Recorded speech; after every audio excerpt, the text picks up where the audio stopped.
Rick, are you ready? Yes. Carrie? Yes, ma'am. All right, so we're ready. All right, I call the regular town board meeting for the town of Milliken on Wednesday, August 12th, 2026 to order. Please rise for the Pledge of Allegiance. I pledge allegiance to the flag of the United States of America and to the republic for which it stands, one nation, under God, indivisible, with liberty and justice for all. Thank you. Will the town clerk please call roll? Trustee Cummins. Here. Trustee Dean. Here. Trustee Nix. Here. Trustee Rarick. Here. Trustee Wakeman. Here. Mayor Pro Tem Orcutt. Here. Mayor Austin. Here. You have a full board, ma'am. Thank you. All right, do we have any changes to the agenda? Hearing none, I'll take a motion. I move to accept the agenda as presented. Second. Town clerk, please call for a vote. Trustee Dean. Yes. Trustee Nix. Yes. Trustee Rarick. Yes. Trustee Wakeman. Yes. Trustee Cummins. Yes. Mayor Pro Tem Orcutt. Yes. Mayor Austin. Yes, Motion carries. thank you. Do we have any citizens' comments tonight? Anybody that wants to address the board? Anybody on Zoom that wants to address the board? Doesn't look like it. All right, we'll skip right over that and go right on to approval of the minutes from the previous meetings, starting with the minutes for July 22nd, 2026. Does anybody have any comments? I'll take a motion. I move to approve the minutes from July 22nd, 2026. Second. Was that Trustee Cummins? Yeah. Yes, sorry. The town clerk, please call for a vote. Trustee Nix. Yes. Trustee Rarick. Yes. Trustee Wakeman. Yes. Trustee Cummins. Yes. Trustee Dean. Yes. Mayor Pro Tem Orcutt. Yes. Mayor Austin. Yes, Motion carries. thank you. Then we have the approval of the minutes from the special meeting held on July 27th, 2026. Any updates? Or I'll take a motion.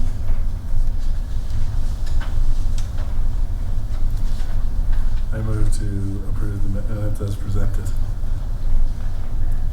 Second. Town clerk, please call for a vote. Oh, we are a little slow to... Trustee Wakeman. Yes. Trustee Nix. Abstain. Trustee Cummins. Yes. Trustee Dean. Yes. Trustee Rarick. Yes. Mayor Pro Tem Orcutt.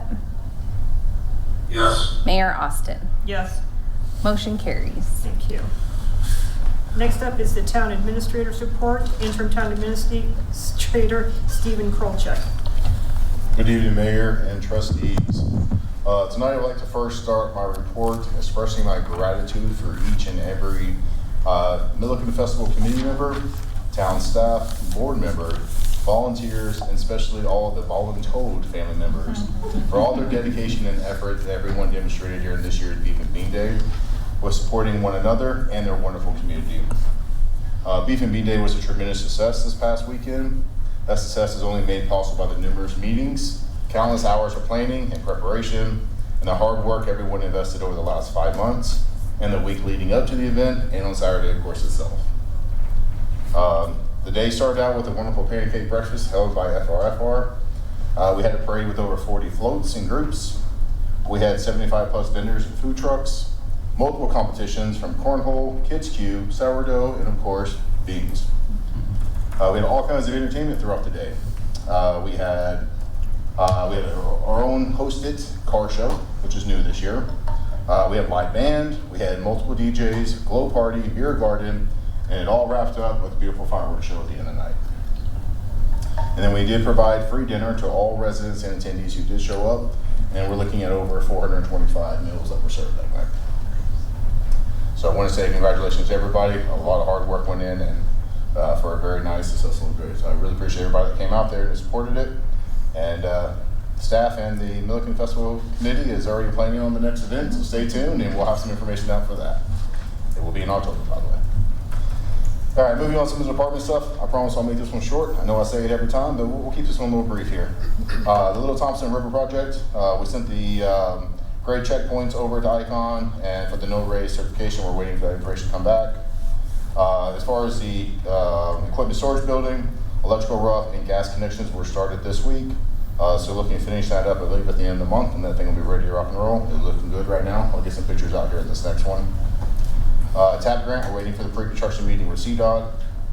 As far as the water and wastewater here, we did get the repaired pump from Earl Lake Pump Station back. It was received this week, and staff will be installing that tomorrow and Friday.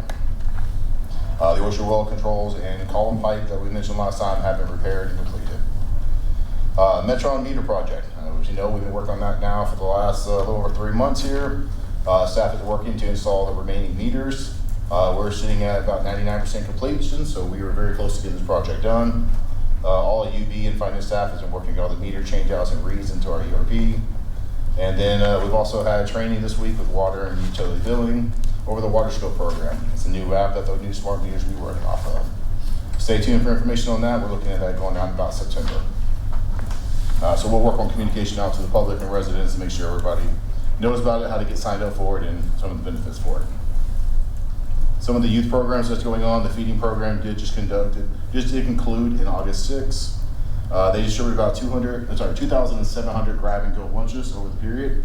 So it's a very good turnout. They had about 10 to 15 youth volunteers every week, which equal to about 63 volunteer hours for the whole entire program. So really good program there. The Mickle Junior program is celebrating their 4th year, and they're partnering with Milliken Intermediate School to hold a school-wide Leader in Me program. PD just had a big event on August 4th. They hosted 200 plus residents for National Night Out. There was a good turnout for there. We had a lot of happy families there.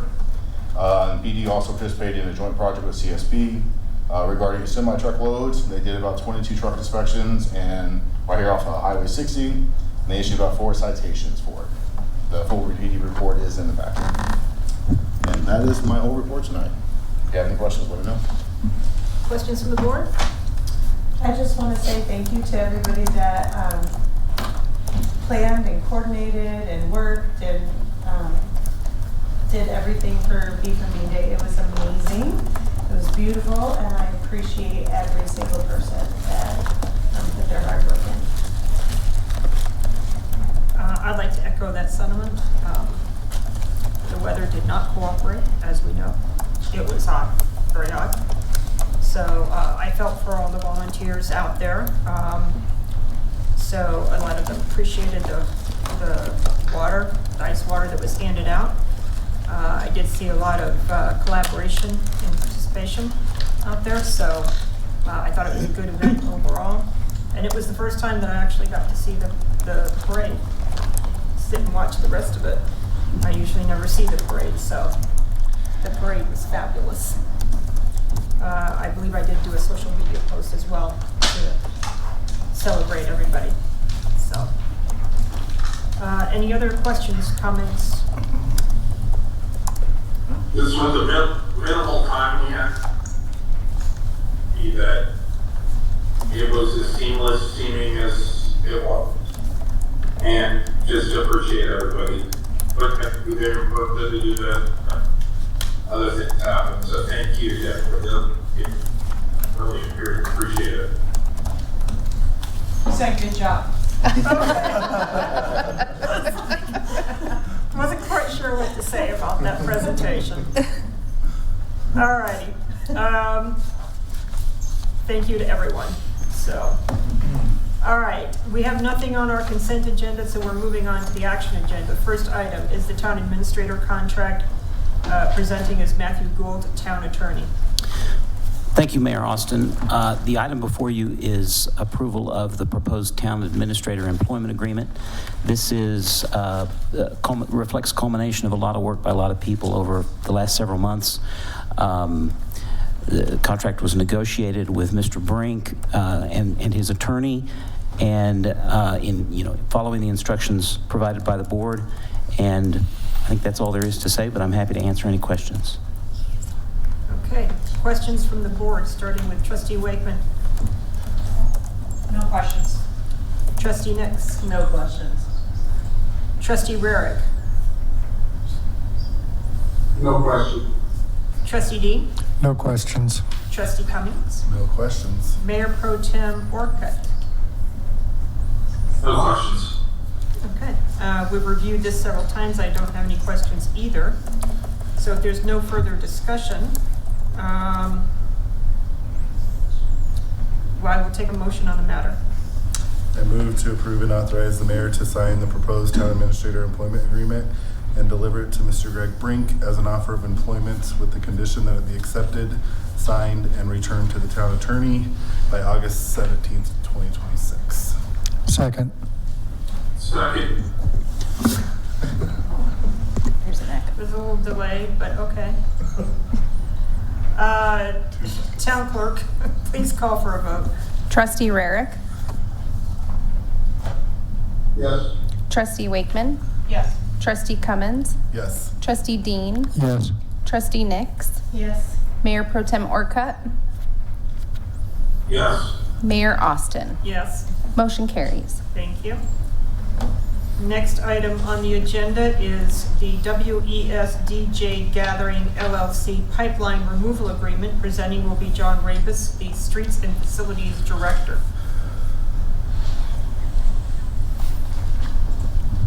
Good evening. The existing pipeline elevation is in conflict with the proposed 48 and 36-inch storm drainage pipelines. We can't meet the 2-foot separation requirement, and the current gas line out there is already abandoned.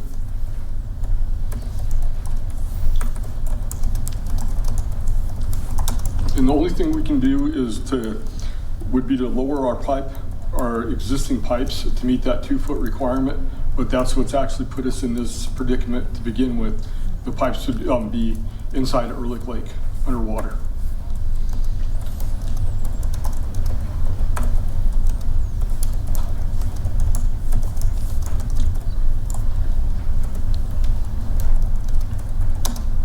Okay.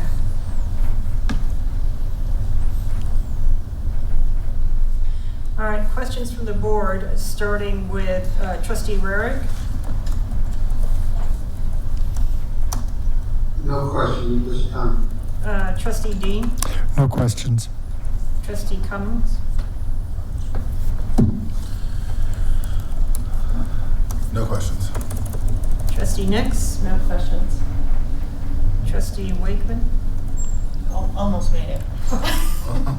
Can you just walk us through a little bit more? I mean, I know that the elevation isn't correct, but kind of, just where this runs exactly, and I guess I kind of would like to know if this is something that could possibly be in the scope of our town employees and equipment. If it's not, what are we lacking in order to complete this project? What we're lacking, well, I'll just give you a description of the project first. Sounds good. It's on the very south side of Ehrlich Lake, Uh-huh, and there's a 36-inch storm drain uh-huh, that comes dead into the backside of the lake there. And the current pipe elevation, it's up above the lake, but the problem is there's a drop manhole in there. And with that drop manhole, the 48-inch storm line that feeds off the Hillsborough ditch that supplies water to the lake, they meet up at that manhole. Then from that manhole, it goes north into the lake. And what happens is that the high water level is up here, and your pipe is underneath of the high water level. So everything is surcharged back into the storm drainage system.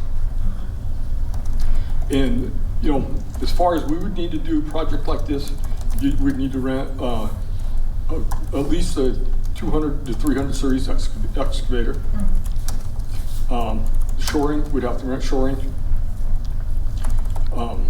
We would have to rent, materials to remove the existing manhole. It'd just be a lot of rental equipment that we'd have to do. okay.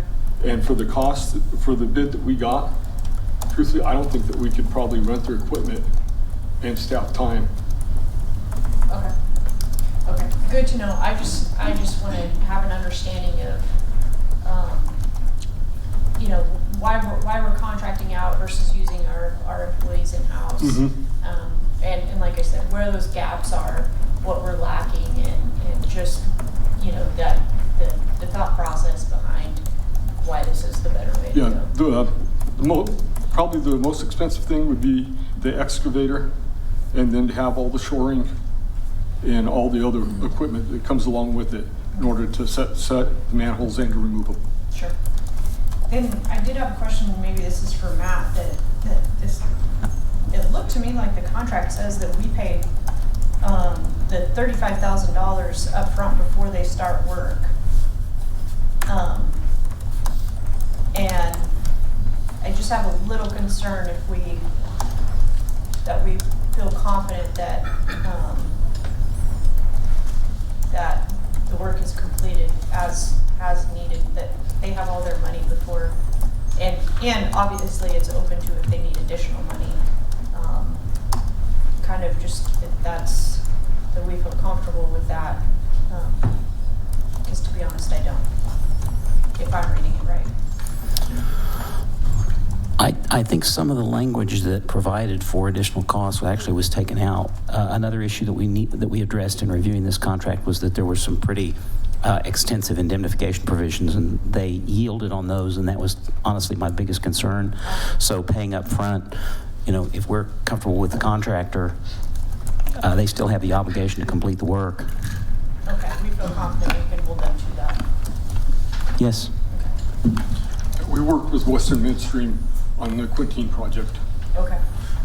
Did you answer the question that this was going? Will this complete the contract like this, or do we know that there's going to be more money? No, the contract is complete. The contract leaves it open though for additional expense, correct? I don't believe it does, No. actually. I mean, they encounter unexpected conditions, then you could get In the timeline. then you could get, you know, a change order or something like that. But this is a flat rate contract to my reading. What's that? Any other questions? Or do we need another moment? I think they're looking at something.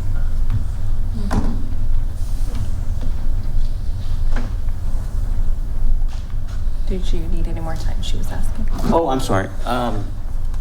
No, I know that it uses the term estimated cost, but the fact is there's not, someone correct me if I'm wrong, but I don't believe there's any provision in there that allows for collection of additional money. That I believe that we removed that. So this, to my reading, is a flat fee contract. Is that your reading? Yeah.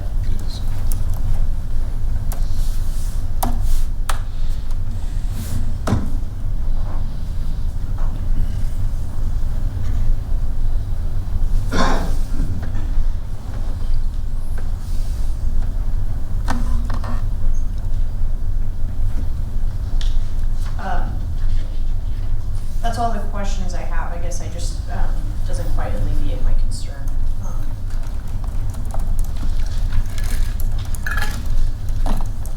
You're concerned that they would complete the work, or you're concerned that they might run into a problem and need more money? Both. Well, they could do a change order if they run into a problem, unforeseen. Yeah, but we're already, into the project at that point. Basically have no choice but to complete it, right? And so, That's what usually happens with a lot of projects. We open up the dirt, find something in the ground. right, it's just more the wording in the contract that gives me kind of some concern.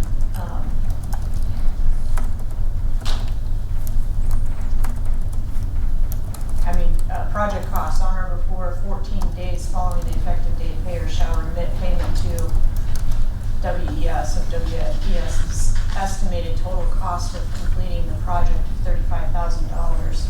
WES's obligations under this agreement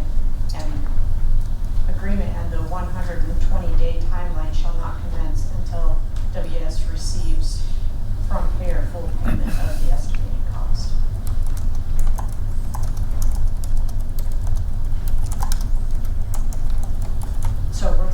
everything up front with no commitment from them. Correct. And we had the same, not identical contract, but one that was very similar to this on the Quintine project. We had to go in there and do that gas line removal.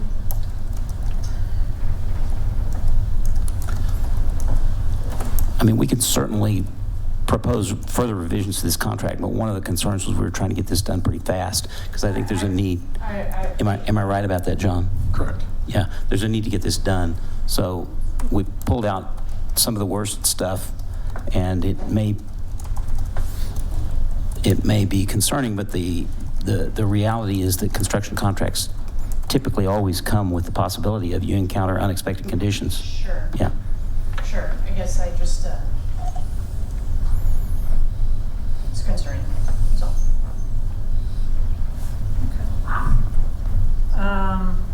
Mayor Pro Tem Orcutt? No questions. I think that's the last one. That is the last one. All right, I don't have any further questions, so if there's no further discussion, I'll take a motion on the matter. I move to approve and authorize the mayor to sign a pipeline removal agreement with West DJ Gathering LLC for the Ehrlich Lake Drainage Improvements Project in the amount of $35,000. Second. Madam Clerk, please call for a vote. Trustee Wakeman, No. Trustee Cummins, Yes. Trustee Dean, Yes.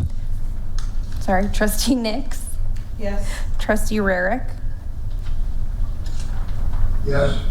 Mayor Pro Tem Orcutt, Yes. Mayor Austin. Yes. Motion carries. Thank you. Next item is consideration and approval of an intergovernmental agreement authorizing initial engineering and design services and support costs and expenses.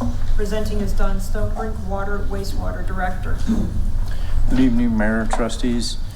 This is to authorize the mayor to sign an intergovernmental agreement on behalf of the town for initial engineering and design services, support costs and expenses related to the Regional Water Authority. That's the Hicks Legacy Water Treatment Plant that us and 7 other entities are looking at going into a water authority.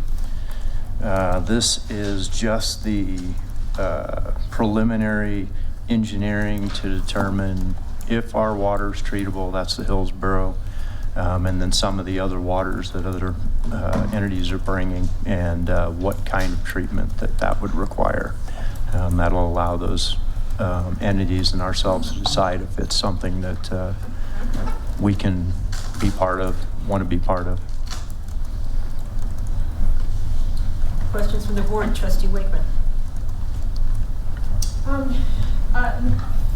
No specific questions. Can you just kind of refresh or renew what the most recent conversations have been amongst the group on the feasibility and how likely it is to be able to move forward with treating this? There are more, probably half of the entities are looking at bringing native waters. That's other ditches.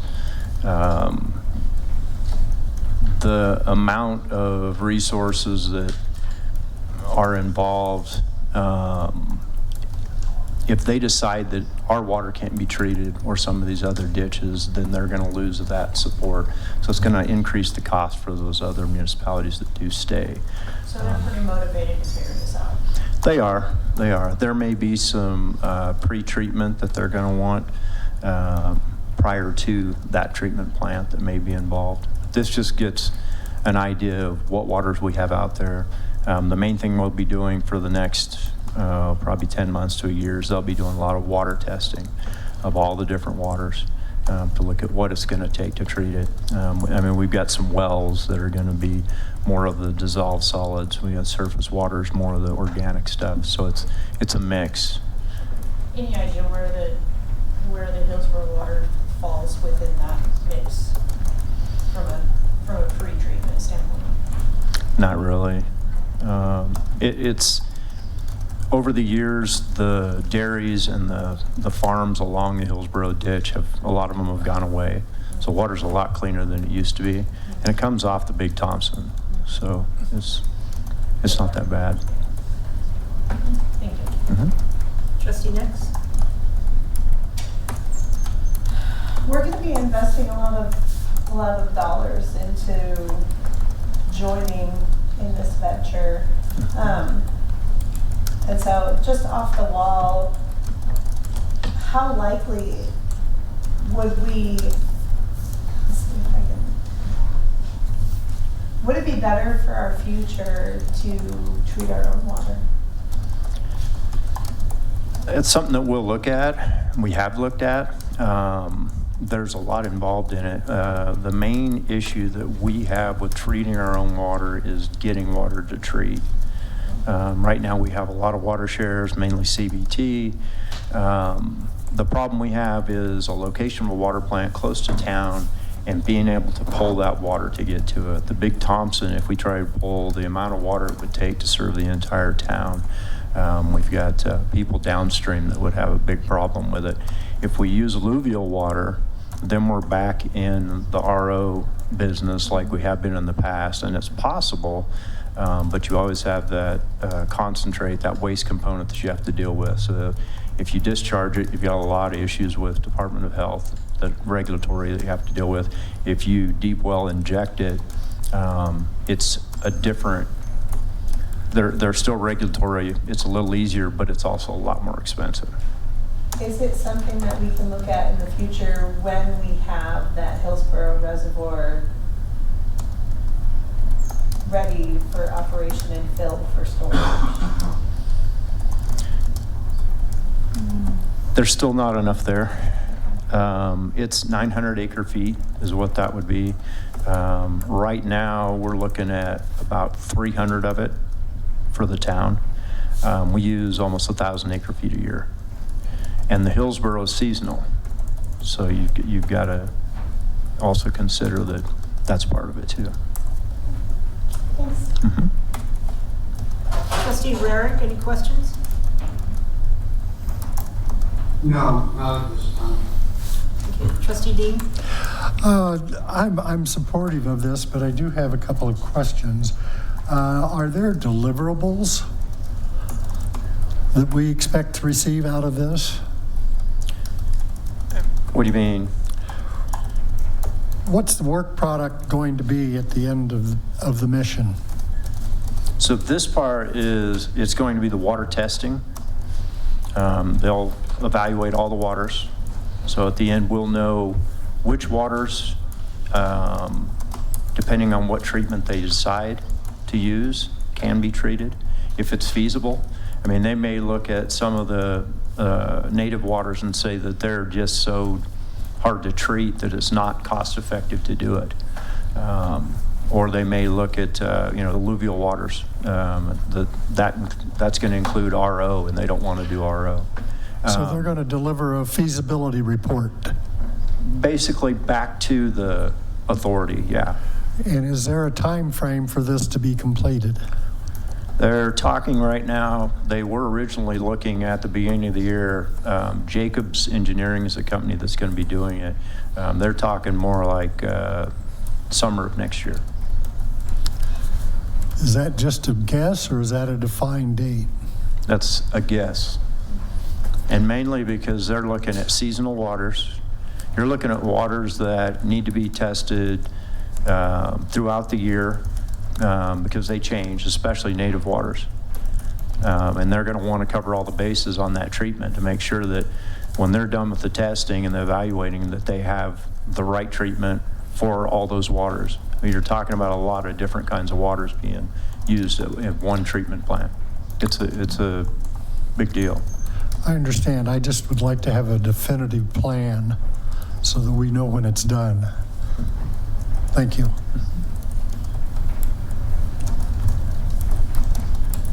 Trustee Cummings? No questions. So Mayor Pro Tem Orcutt?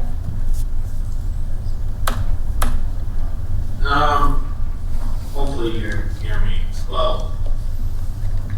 I appreciate the concerns by the other trustees, and definitely trustee Dean. I have deliverables. It's a large amount of money, and I feel like we invest these kind of monies and then there's nothing in return. I guess best case scenario, what does this at us? Does it get us? This helps us decide if we can afford to be part of it, if we want to be part of it, considering the water that we have, and in the end, whether the authority wants to treat our water. So this is not just us. There's 7 others that are involved in it, and we are one of the smaller players. Thank you. Okay, so at the end of this, we will get the conceptual design report all the way through the deliverables, the draft and final concept design report in this, for this $50,000. And do we pay the $50,000 up front? Or, you know, if it comes in under $400,000, would we end up paying $50,000, less than $50,000? No, it'll be like the legal part of it. They'll send us bills as they go. They'll send bills as they go, okay. And so next So, summer, I'm sorry, 40,000 is the top end. what? Sorry? 50. 40,000 or 400,000 is the top end. Yeah, for everybody, but our share is 50,000. Oh, okay. I apologize. Thank you. Okay. Okay. I think there's a benefit to look at also, though, is we have a huge asset of water that we're not being able to utilize properly. And so it could be a huge benefit too if this works out. Yeah, I think ultimately the difficult question is here is it's like, we're seeking answers. We don't know what those answers are gonna be. No guaranteed return. However, waters is high stakes, and we need more avenues than we currently have. And this is what we need to do to better understand our options. Yeah, if the Hillsborough Reservoir project goes through, we just met last night with Hillsborough Ditch Company. They're talking about consolidating the 3 ditches, so there's more conversation there. But the 300-acre fee, if we have that storage, we can use that for irrigation, and then that frees up our Hillsborough for drinking water. So it's, you know, if you look at buying CBT at $60,000 a share, it's a pretty good chunk of water if we can utilize it. So finding out if it's treatable is kind of a big deal. And also, I mean, to look at it down the road, that's also going to give us information if we were to look at treating it, what we would need to do. Yeah. Any final I'd questions? like to, Oh, Trustee Rare, did you have a question? yeah, I'd just like to, I agree with what Trustee Dean was saying. I'd like to find some way to have more definitive answers on things. And did I hear you say that once we pay for this and this study, our portion, and this study is done, then they will determine if they want to provide it to us or if they'll let us in? That's correct. Yeah, we are one of the smaller players. We're looking at 8% of that water treatment plant. If to treat our water, it increases the cost of operations to the point where they don't think that it's economically feasible, then they could tell us no. Yeah, so they could basically take our money and say, too bad, so sad. They could, but like I say, there are at least 2 other entities that are treating native waters similar to what we have. And if they do that, they're going to lose between 1/3 and half of the support that they have. So that's going to increase the cost for the other entities. So there is a motivation for them to treat the native waters. And just to reiterate your last point. And I understand that. Yeah. And I don't, for lack of a better way of saying it, I don't appreciate that even though we're at 8%, we're one of the smaller players, that if we don't get an equal seat at the table. We would still walk away from the information about our water though, correct? That's true. Now, if the water treatment plant is, once that is formed, we do have an equal share at the table. We're still 8%, but we're one of 8. So once it's formed, we will have an equal say. So we're technically Okay, fine. great, thank you for that. There's pros and cons. So, yeah, there's pros and cons. I mean, we're participating at a lower rate than others are because we're a smaller percentage. So our cost is a percentage-based cost. And again, regardless if we move forward with the project, we have the information about the water that we have access to. And so whether it's applicable to this project or not, it's still applicable to us. So let me, And in relation, feels like a large sum of money, but comparing it to a 60,000 at one share of water's expensive. Kind of messed up. let me make one point. There is a larger agreement out there in draft form. I believe it's called the Establishing Agreement. And our internal discussions caused us to reach the conclusion that this engineering was important to conclude before we spent time and money working on that agreement. So some of these things that we're talking about will be worked out in that agreement. And it's, like I said, it's still in draft form. So there's more to come in terms of approvals. More to come and more money too. Yes, no doubt. Oh, yeah. As you can imagine, there is a significant cost down the pipeline. I presented this in last year's budget. Yeah, We yeah. looked at this as a 10-year. When we do our 5-year capital, we looked at 10 years.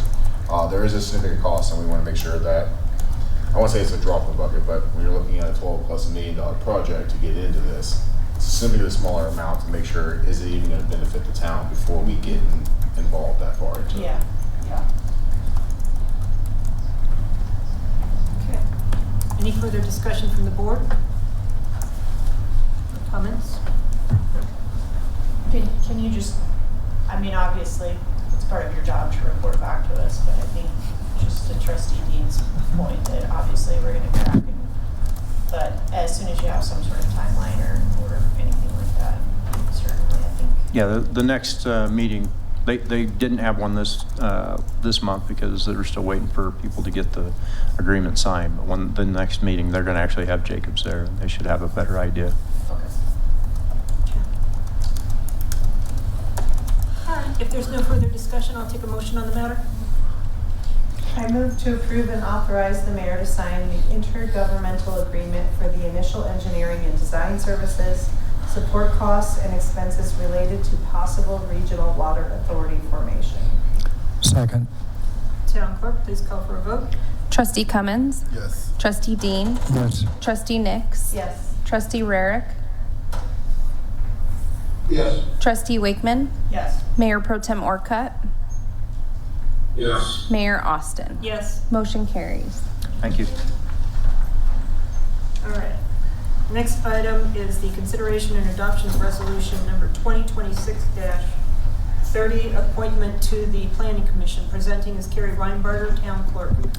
Good evening, Mayor and trustees. As you know, in July, we conducted interviews for several of our committees and commissions that have openings.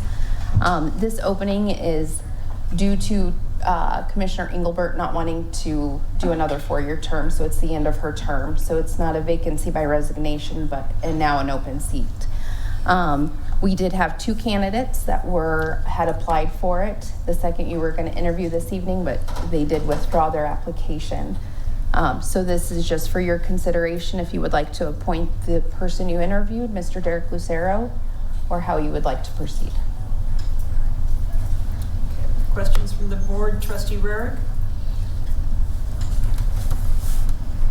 None. Trustee Dean? No questions. Trustee Cummings? No questions. Trustee Nix? No questions. Trustee Wakeman? No questions. Mayor Pro Tem Orcutt? No questions. If there's no further discussion, I'll take a motion on the matter. I move to approve resolution number 2026-30, appointing Derek Lucero to fill the vacancy on the Town of Milliken Planning Commission for a term expiring in April 2030. Second. Town clerk, please call for a vote. Sorry, who was the second on that? Sorry, it's me. No, it's okay. You're both really quiet, so I'm always like, oh, which one? Okay, sorry.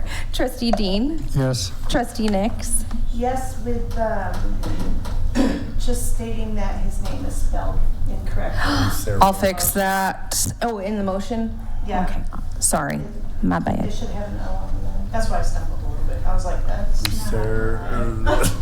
Lucero. It's right, hopefully, on the resolution. That matters. Thank you. Trustee Rarick? Yes. Trustee Wakeman? Yes. Trustee Cummins? Yes. Mayor Pro Tem Orcutt? Yes. Mayor Austin? Yes. Motion carries. Thank you.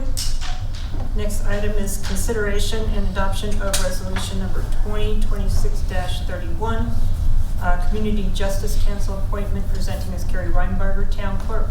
Thank you, Mayor and Trustees. This kind of ties into that first one. In July, you guys interviewed a potential candidate for the CJC Council, as well as decided just to appoint Trustee Rarick to the council, who's applied as well. This resolution fills some more seats, as not all of the seats are filled. They can have up to 15 members, which they do not. And so this resolution is just for your consideration to appoint those two to the Community Justice Council. Thank you. Questions, Trustee Wakeman?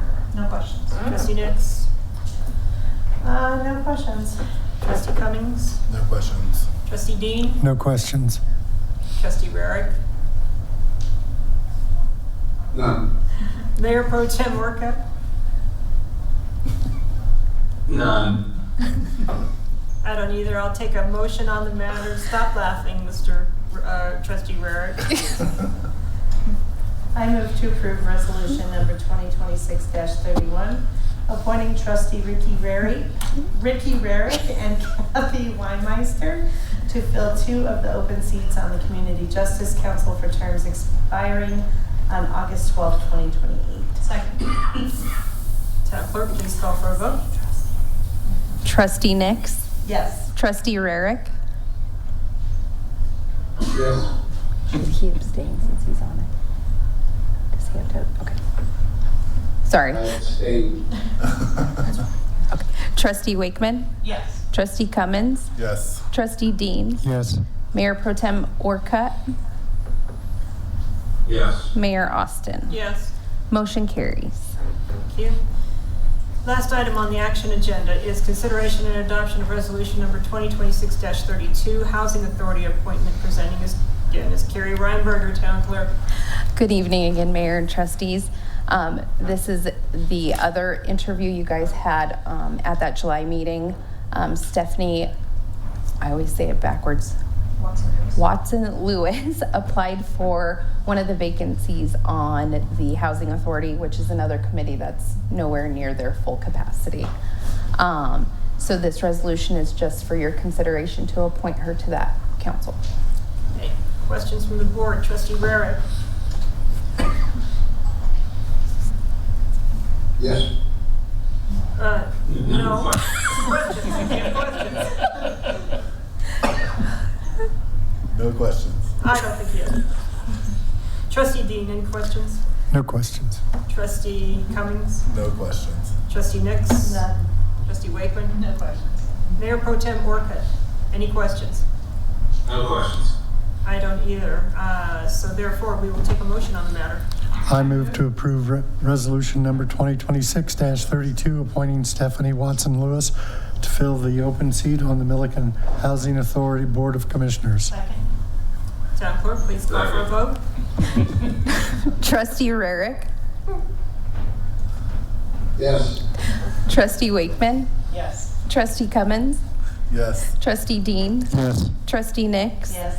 Mayor Pro Tem Orcutt, Yes. Mayor Austin. Yes. Motion carries. Okay. Moving on to the discussion agenda. The first item is discussion and direction regarding the town hall rental program, presenting Carrie Reinberger, town clerk.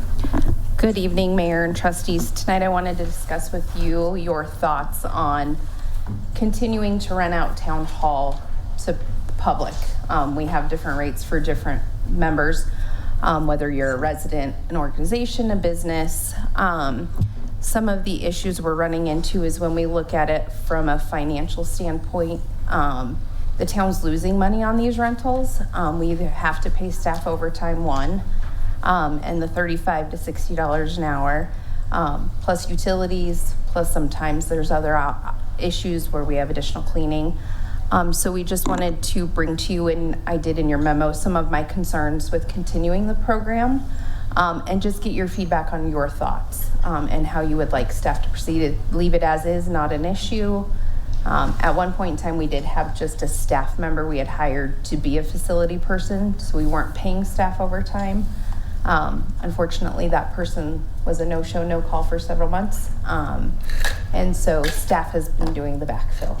And so just wanted to see how you feel, what your opinions are, if there's amendments we need to make to the program, do we cancel it? Just an open discussion. I would hate to see it canceled. As someone that was able to use the community center, it was a huge asset. I think that it's just a really good space for our community to be able to utilize for parties or whatever events they want to hold. I would definitely be in favor of raising the rates so we're not losing money. Do we know how much that brought in last year? How much it brought in? How much we brought in versus what we spent? We don't know. I don't. Yeah, so That's the money guy. That's a hard kind of question there. I can pull a report on how many we did. That was internal. As being someone who's been backfilling some of this myself, it's kind of hard because there's not like a separate fee that would be employee cost. I know by default I'm here a lot, especially on the weekends or at night when these parties are going on. But it is like I say, it's kind of a hard thing to put that in, who's able to cover it, right? We did have a building monitor, so to say, but the problem is they're not technically employed. They're there, but they're there as they need it. And when you don't have a no-show, then staff is at last minute trying to find someone who can cover it. What's going on with that? If there's comp time, we can use some of the comp time and help our hourly staff leave. But if they're at the cap, it then becomes overtime situation, or it becomes a salary person kind of covering it. So that's what makes it challenging to really know what you lost there, because it varies on who's covering the shift. Is it pretty Do we have any type of a calendar or agenda showing how often or schedule when it is planned out to be used?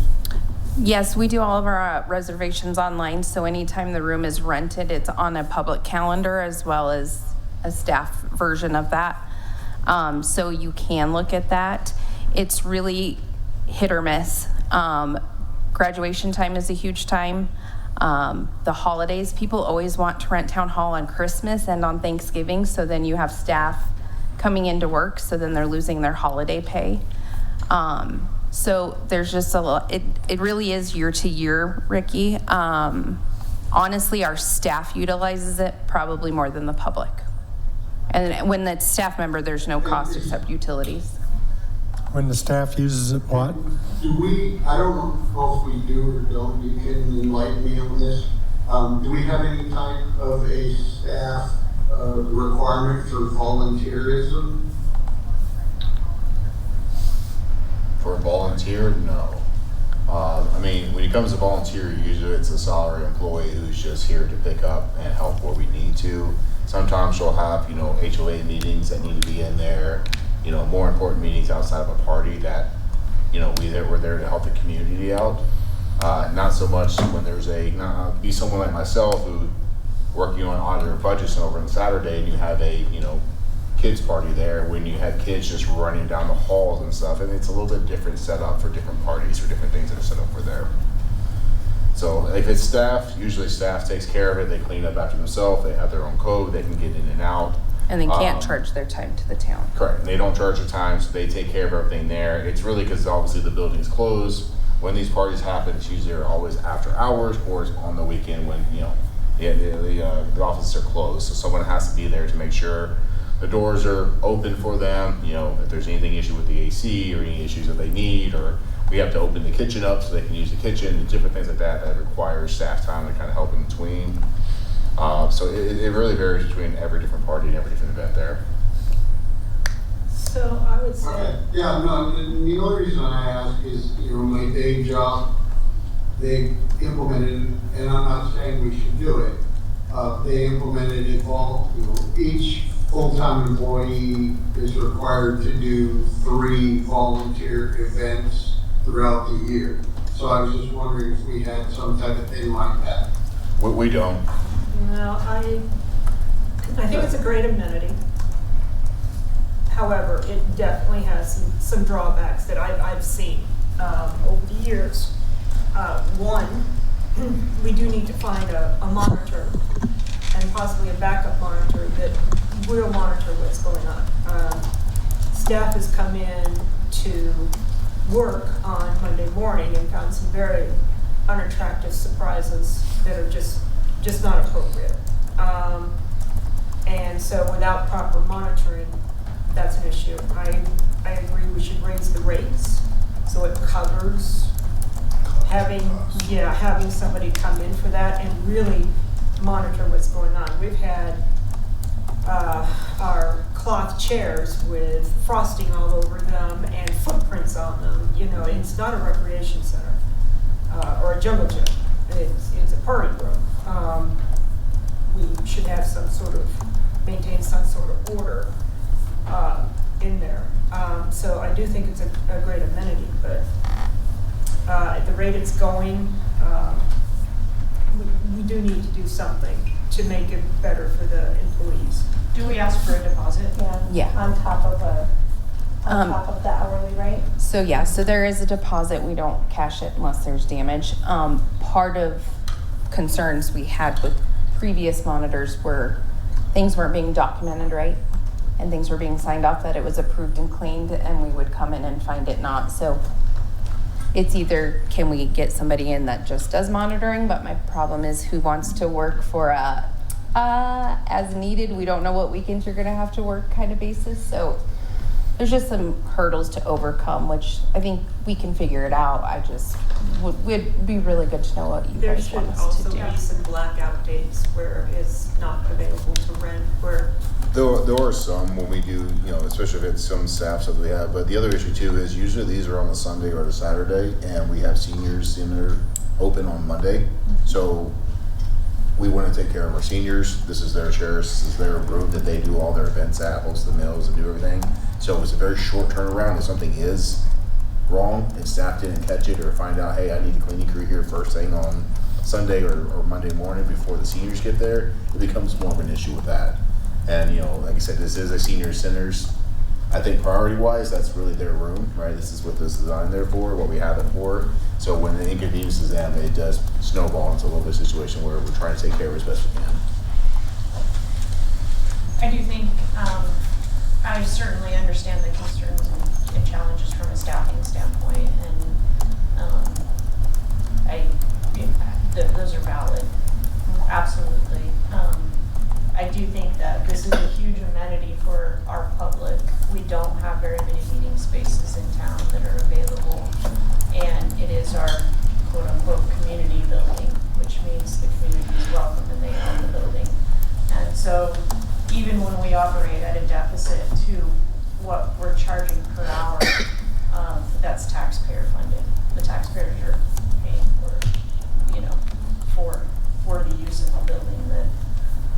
And And I guess our issue is there's a lot more out-of-town people that rent it than there is in town. And I think it's appropriate to have that graduated scale on, Resident versus a rental dollar amount. And so certainly when it's non-citizen use, it should be covering, have the rate at where it does cover all of our costs. And I would expect that, to be honest, that we should be covering our costs for non-citizen rentals.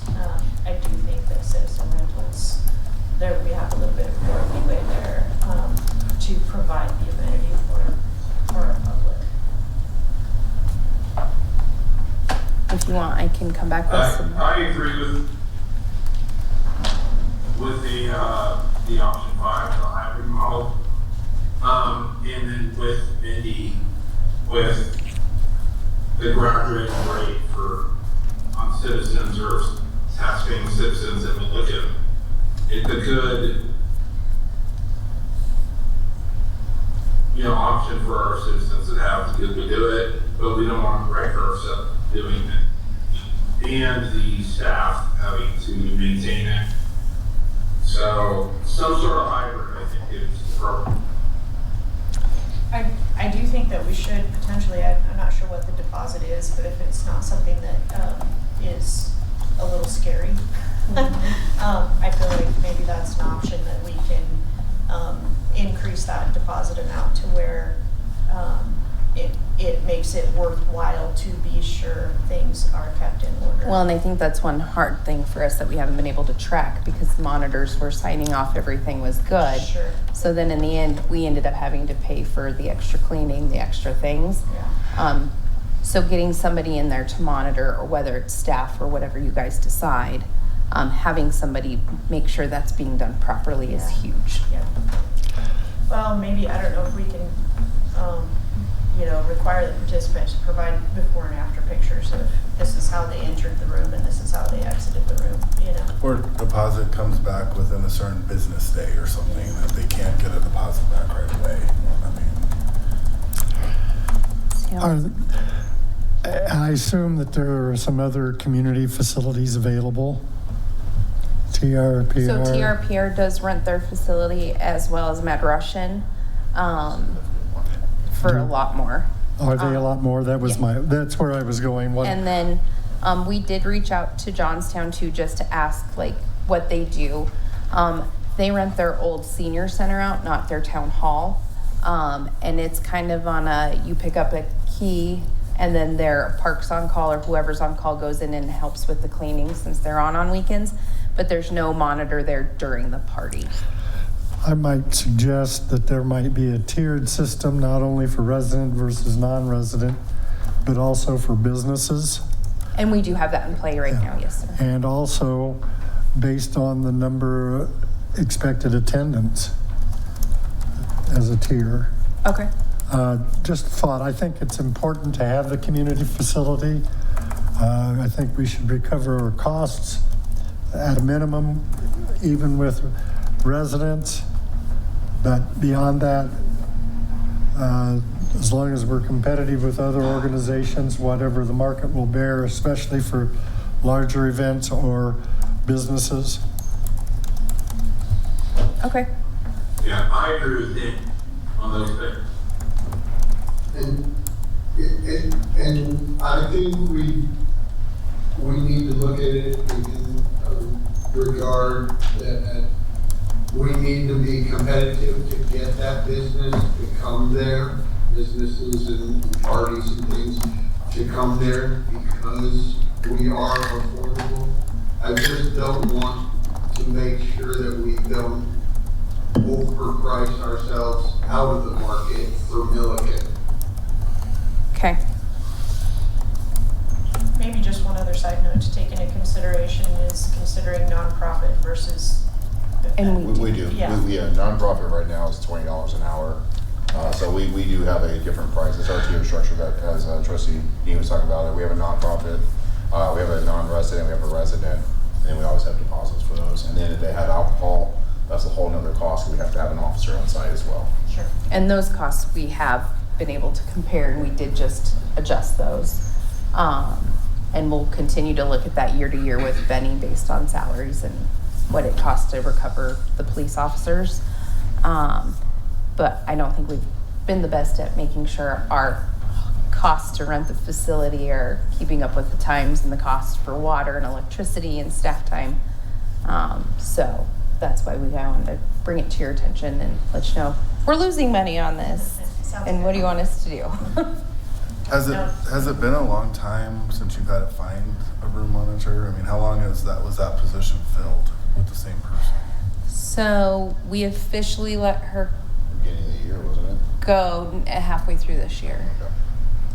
But Well, let's raise that, because it was, starting to be an issue. for the yeah, first part of the it year. was non-responsive, and then skip a couple, then kind of go back to it, just things going on outside, so various staff over the time has picked it up, but as you can tell, it gets challenging when it's like, hey, we can't get hold of her now, it's 3 days for the party, we need somebody to hurry up and cover this, and then it makes it challenging to find out who can pick it up again. And she was even saying yes to a party, and then the people would get here, they'd call the police department would have to contact admin staff, and we'd have to find a staff member that wasn't already busy to come in and cover an event that was already paid for. So the monitoring part is what becomes a challenge. It really. makes it more reliable if the staff did it. It just makes it harder when staff does it, honestly. So we have some staff members that love to pick it up, right? If they have the time, they want to get some calm time in there, that kind of helps them, take it at a time that they want to take another day off. It kind of helps with that. It's the challenges when we have the busier time when it's holidays, we're short-staffed and people are taking vacation, which we want our staff to take vacation. Then we have parties on top of it when we have already a skeleton crew. That's what makes it really challenging when it comes to that point. We're getting close to that now where we're seeing these rooms be booked. Now I've got staff already requesting time off in various weeks that are going to be high party weeks. Can we black those holidays out? So we our black staff is guaranteed the we holiday. black the days, but they take them the weekend before. Like, staff, it's usually in the holiday, staff is taking longer than a couple days, right? They're taking their actual usage to get rid of their PTO that's gonna not carry over. So those are things that they usually picks up. So we'll work around that. It's something that we'll just have to communicate with the staff and see who's here and who can pick up that.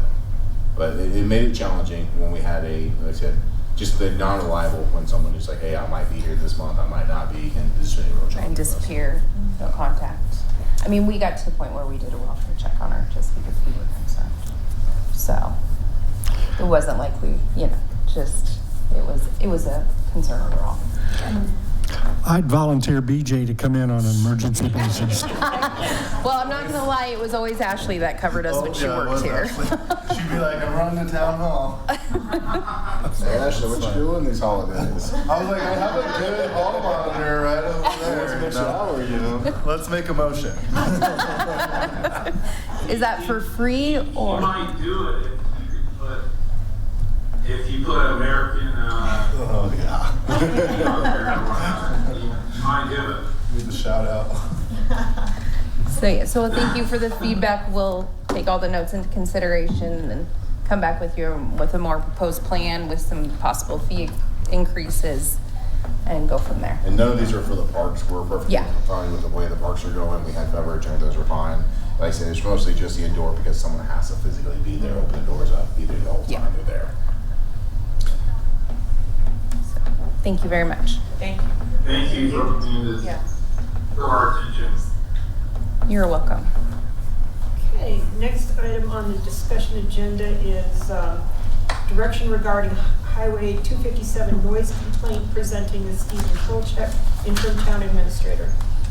Good evening again. I got the last item of the night here, so I'd like to go over. This was circulated to the board. Sorry, here's the date of it. 2 months ago. Right before CML, I believe is right at the time. It was circulated to the board.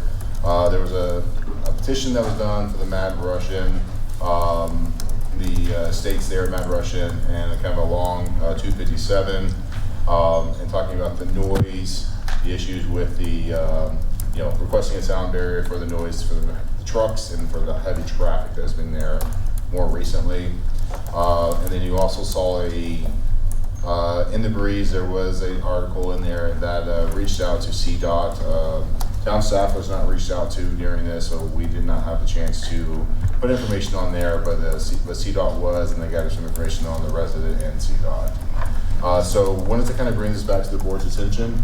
I did meet with the resident, Carrie and I did. We had discussion with Mr. Everett, and he kind of talked about, his concerns, and that we would be bringing this to the board for discussion, so we can kind of see, what the board would like direction to do here.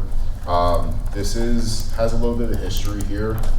This is something that has been brought up before a couple years ago with the board. I know our Public Works Director, John, and our chief was involved with this before. There's been a couple of different things they've tried to do out there. At one time, they did put signs out on 257 to help with the hard braking out there for the trucks, for the mufflers. It was requested by CDOT to take those signs down because CDOT has a right. We don't have a right of way out there. CDOT's property all on that highway there. And then at one time we did talk about trying to do speed trailers. Again, same situation we're going to have to try to get those out there. So Vinny has had officers sitting there. As you can imagine, for anyone who does go down 257, it is traffic that moves fairly quickly out there. And looking at the safety of our officers is a very hard spot to have somebody out there sitting there. There's a lot of curves, there's a lot of hills. So there's a lot of blind spots where traffic's, coming through there. It's something that a sound wall would be more than likely not beneficial without it being a very tall sound wall due to the elevation and everything that's going there where the sound's not just in one level area. And then one of the issues as you see is you do have trucks that have to have a full trailer, they have to get up and go, they're speeding up, and then they have to brake to go down the hill. So those are challenges we have in that area out there. So once it brings this to the board's attention, have a discussion and see what, maybe what we can do. CDOT from the article and from the information there, this is not in their capital plan. I just want to kind of see what the board would like staff to try to do or what direction.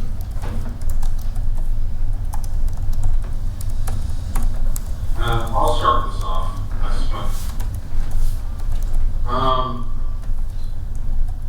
There's no way, shape, or form that any of our law enforcement sitting there. And I feel like you kind of know where you buy your house. It's in a bloody plane. I dealt with this when I was in the military, and people buying their house into an Air Force base and they're pissed off because of planes going off all the time. You buy your house into a major highway, and maybe it wasn't major at the time, but things evolve. Reading the CDOT language, not in their capital plan. I do not want any of our law enforcement putting their safety on the line, trying to figure this out. I hear planes at where I'm at going into DNA. It's a flight path, and that's just is what it is. Might be unpopular to some people there, but you need to take into consideration where you buy a house. So that's my input on this. Other board members? I do see that it's a very challenging stretch of road. Obviously you have multiple hills that I'm assuming truck drivers are trying to maintain their speed to some extent to get up and down the hills, and then obviously up the hill, down the hill, they have to use their brakes in order to do that. I think overall, truckers are encouraged to use mufflers and do everything they can, and so obviously I think we can potentially try to encourage that further. I don't know if we have avenues to help give notice on using some of those devices, but outside of that, in general, I don't know that it's something that's approachable for us as a town with CDOT's jurisdiction. I understand the frustration, but also sure where we have to act on it. And Chief and I talked about this on a couple occasions, and it's challenging, right, to try to catch a trucker at the same exact time when you have to figure out the sound that's coming through from up there. There are seatbelt signs out there that recommended there, required there. Chief and I did talk also that, trying to get this out. There are some digital trucker groups out there to try to get this information out there to make sure that they're doing this, following this DIM 257. But it is a challenging thing to say, hey, we're gonna sit there and kind of listen for these, because who knows when the truck's gonna go by that has, that's a little bit louder than the other ones who doesn't have the muffler on there. And so, there has been speeding, that has been stopped. We do patrol the area out there, so there has been speeding, but, there's also a flip side, right? Because some of the people speeding through 257 are the residents who live right there on that area too, so then it becomes a little bit of a situation there. But it's a challenging thing, it really is, and then we try to kind of brainstorm some ideas, and Chief did mention, like I said, that kind of a digital group out there of truckers that would help. At least, hey, if you're coming through here, make sure you got the mufflers, And obviously, go ahead. Obviously, they're working with them on 60, because they're going 257, usually they're coming through 60 or vice versa. So, trying to catch them on this end too, what we can. But yeah, it's just a challenging area to really pinpoint the sound there and to keep the speed reduced all the way through there. What is our speed limit through there? 55 for sure. 55 type crest. The speed limit transitions from 65 just before you get to the Mad Russian to 55, and then 45 down lower. But that's also regulated by some. Yes. Probably, I appreciate the noise complaint. I think probably just as concerning is trying to pull out from the Mad Russian, especially making a left-hand turn onto 257. And so, when I look at that area, that's what I feel like is a primary concern is more exiting the subdivision. Patience, grasshopper, patience. So I can appreciate it's a challenging area. Again, I'm just not sure what, and I wish we had the easy solution, but I'm not sure it's there. And I did have an officer. Do a speed study? Maybe lower the speed? Well, it's a possibility, but the other possibility is if they do a speed study, it can raise the speed limit. It would likely go up, not down. Yeah. At least till you get down to the railroad tracks. Yeah. 65 That's my miles an hour experience. Going through those curves? I can't imagine they're Oh. from 55 to 65. No, it is easily done. I'll put it that way. He's been told. I have to watch myself. Yeah. And just to, Actually, I say it's easy to drive faster, but if you do a speed study, I can't believe that they would raise the speed limit. I worry they would as well. I'm not gonna lie, Yeah. because they're gonna, Especially in the wintertime though. but they're gonna look at accidents as well, and if there's no concern with the speed, there's a lot of things that go into play, not just the subdivision entrance. I mean, similar to out here on 60, we wanted it to be reduced as well, and unless It got there's reduced. it was raised. mitigating factors, it's typically the 85th percentile. That's what they consider reasonable, because that's what people do. Well, start parking an empty police car out there with a dummy in it. Reduce people speeding that way. The word will get out quick. No, but just to echo off of what Trustee Wakeman said is that, you go from 65 to, then you go to 55, but you're coming downhill at 65, and then you shift. I had an officer out there on Friday just watching, driving up and down, listening, hearing things, and he was an ex-trucker. And just going up the hill, putting in first gear makes a lot of noise. And it almost sounds like they're using the Jake brakes, but they're not. They're just going up, in that first shift. So that makes a lot of noise as well, but he was also telling me that there is no safe place out there for us to park. I mean, it's just too dangerous.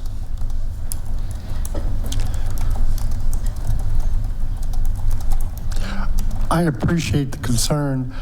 And I'm in that neighborhood. To be honest, though, I hear more motorcycles than I do trucks, unless it's down by the golf course, and I'll hear trucks down there fairly often, but I hear more motorcycles going up the hill. Sounds like a good place for a haystack. Whoops.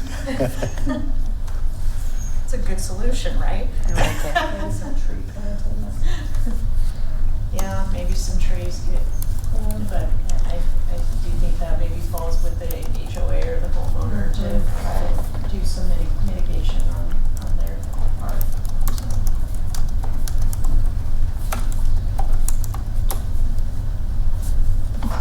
Any further I discussion? echo those thoughts.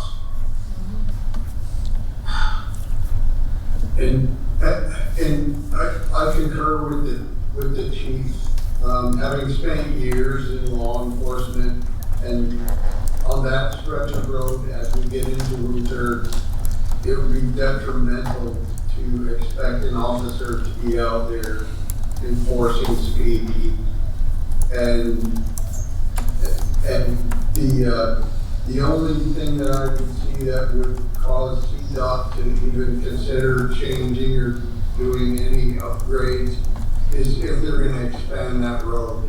And I don't see that that's in their future.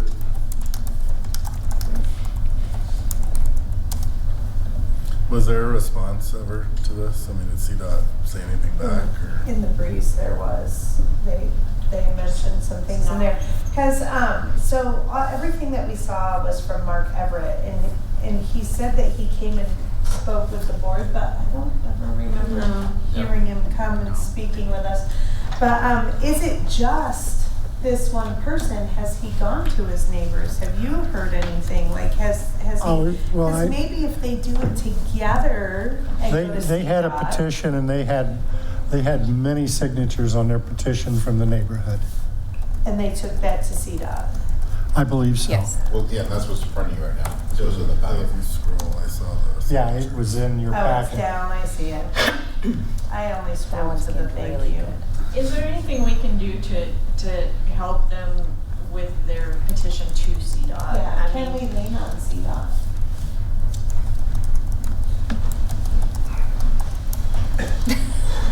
That's we have tried also all the 60 here without light. I mean, it's not an easy thing to kind of push CDOT into our interest versus their interest. Right. John has probably dealt with them quite a bit on this situation here for various reasons, and it is very challenging. If it's not in their capital plan, then they're not moving on that usually. We have a representative we can try to reach out to and try to go that direction, but based on the article we read there, and from my understanding, it was brought up again before, several years ago when it was actually discussed, and same situation where they CDOT made us take our signs down when we're trying to be proactive on it. But we don't have the easement on there, so it makes a challenge on our side. And if you've been with other projects, that's one we're right now. Sometimes it's hard to get them to kind of move on our speed and what we're looking for. we need one of those lights. Remember the school cafeteria when everybody was getting too loud and it went from like green to yellow to red? Sensor. A sound sensor? Yeah, as a noise sensor. Just to make people aware. I don't. Well, I think one of the things that we can also, Stephen and I spoke about, is reach out to some of the social media sites. When we were out here doing the, working with CDOT, there was a trucker Facebook site that said, don't go through Milliken because CDOT's out there. And so that information was given to all the truckers that are on that site. So we can be proactive that way and send out some information, create a letter or, a flyer or something Yeah, that'd be that we great can do. to be able to do something to help spread the word. Unfortunately, it's not gonna stop the noise of trucks going up the hill. Right. And so when you're accelerating and shifting through gears, it's noisy. Yeah. And it's just not gonna stop that Yeah. noise. So jake braking is one thing, but acceleration through gears is a whole other. Yeah, it's loud as well. Yeah. Any further comments? Any further matters to be brought before the board? Hearing none, I'll take a motion to adjourn. Move to adjourn. Second. All in favor? Aye. Opposed? Okay, we are out.